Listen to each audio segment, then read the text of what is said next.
internacionalistas! ¿Cómo están el día de hoy? Espero que se encuentren muy bien. Como pueden ver, el día de hoy tengo a una invitada muy especial, una querida colega mía. Hola, mucho gusto. Yo soy Ariadna Salgado, soy internacionalista por la Universidad La Salle y me da muchísimo gusto estar aquí con Ara, alguien a quien admiro muchísimo y pues que soy muy fan de su canal.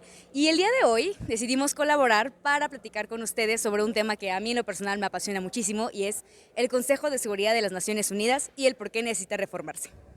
Y yo invité a Ariadna justo porque la considero una especialista en este tema. Entonces, comencemos con el video. La Organización de las Naciones Unidas, ONU, es un organismo internacional universal que fue fundado al término de la Segunda Guerra Mundial y su objetivo principal es salvaguardar la paz y la seguridad internacional. Para lograrlo, se compone de distintas agencias, fondos, suborganismos, oficinas y entidades, cada uno abarcando una gran variedad de asuntos sobre distintas materias, siendo los 6 principales la Asamblea General, mejor conocida como AGONU, en la cual se encuentran representados los 193 miembros de la organización. Trabaja en 6 comisiones distintas y anualmente celebra una reunión plenaria a la cual asisten los jefes de Estado y de Gobierno de todos los Estados miembros. El Consejo de Seguridad es a quien Naciones Unidas y sus miembros confieren la gran responsabilidad de salvaguardar la paz y la seguridad. En este video platicaremos un poquito más a detalle sobre él. El Consejo Económico y Social, ECOSOC, está compuesto por 54 miembros rotatorios y su función principal es iniciar estudios e informes con respecto a asuntos internacionales de carácter económico, social, cultural, sanitario, educativo, entre otros. El Consejo de Administración Fiduciaria, que se encargaba de atender asuntos referentes a la descolonización y se encuentra en receso desde 1994. La Corte Internacional de Justicia, compuesta por 15 jueces, es el órgano judicial principal de Naciones Unidas y funciona de acuerdo a lo establecido en su estatuto, anexo a la Carta de San Francisco. Y finalmente, la Secretaría, actualmente es encabezada por el secretario Antonio Guterres y se compone también por su gabinete. Para cumplir el objetivo principal de la ONU de salvaguardar la paz y la seguridad internacional, se estableció el Consejo de Seguridad de las Naciones Unidas. Su composición, funciones, poderes y procesos se encuentran en el capítulo 5 de la Carta de San Francisco. El Consejo de Seguridad de Naciones Unidas cuenta con 15 miembros, 5 miembros permanentes y 10 no permanentes. Los 5 permanentes tienen algo que se llama derecho de veto, pero este punto lo voy a retomar más adelante. Los 10 no permanentes son elegidos por un periodo de 2 años cada año por la Asamblea General con el objetivo de la distribución geográfica equitativa y el mantenimiento de paz. Cada miembro tiene derecho a un voto y para las decisiones generales se requiere mínimo el voto de 9 miembros, incluidos los 5 miembros permanentes. En cuanto a la historia de la creación del Consejo de Seguridad, iniciamos en 1944 con la conferencia de Dumbarton Oaks. Aquí se reunieron Estados Unidos, China, la Unión Soviética y Gran Bretaña. Se planteó la creación de un organismo internacional que velara por la paz y seguridad internacionales. Aquí se formó la estructura del Consejo de Seguridad. Después, en 1945, con la Conferencia de Yalta, se reunieron Churchill, Stalin y Roosevelt y aquí acordaron el procedimiento de votación.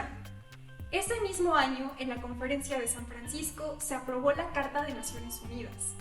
Y para 1946 inicia la primera sesión del Consejo de Seguridad en Church House, Londres, y desde ese entonces continúa reuniéndose de forma permanente. Pero hablemos de uno de los puntos más importantes del Consejo de Seguridad, ya que este tiene un privilegio exclusivo. Sus resoluciones son de carácter vinculante. Esto quiere decir, según los artículos 24 y 25 de la Carta, que al ser el Consejo de Seguridad el responsable de mantener la paz y seguridad internacionales, todas sus decisiones son obligatorias.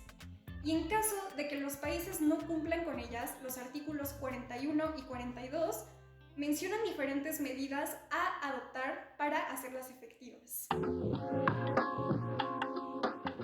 Ahora vamos a hablar del poder de veto. Esto es básicamente un voto negativo y cuando uno de los 5 miembros permanentes lo utiliza, básicamente bloquea una decisión en el Consejo de Seguridad. Todos los miembros permanentes en algún momento lo han utilizado, siendo la Unión Soviética, Rusia, quien más lo ha utilizado a lo largo de los años. El debate y crítica de este poder de veto es que vulnera la democracia al interior del Consejo de Seguridad y también hace muy lento el proceso de resolución de conflictos. Incluso se ha estudiado la posibilidad de eliminarlo, pero esto es muy poco probable que suceda. Otra de las críticas importantes que se ha hecho el Consejo de Seguridad es la falta de representatividad de todas las regiones, ya que si bien se consideran cierto número de asientos para cada región del mundo, no son suficientes y no siempre representan a la totalidad de la región. Cuando entró en vigor la reforma de 1965, se estableció un patrón de representación geográfica, de manera que de los 10 miembros no permanentes, 5 serían de África y Asia, 1 de Europa Oriental, 2 de América Latina, 2 de Europa Occidental y otros estados. Esto equivale a una representación menor al 10% de cada región.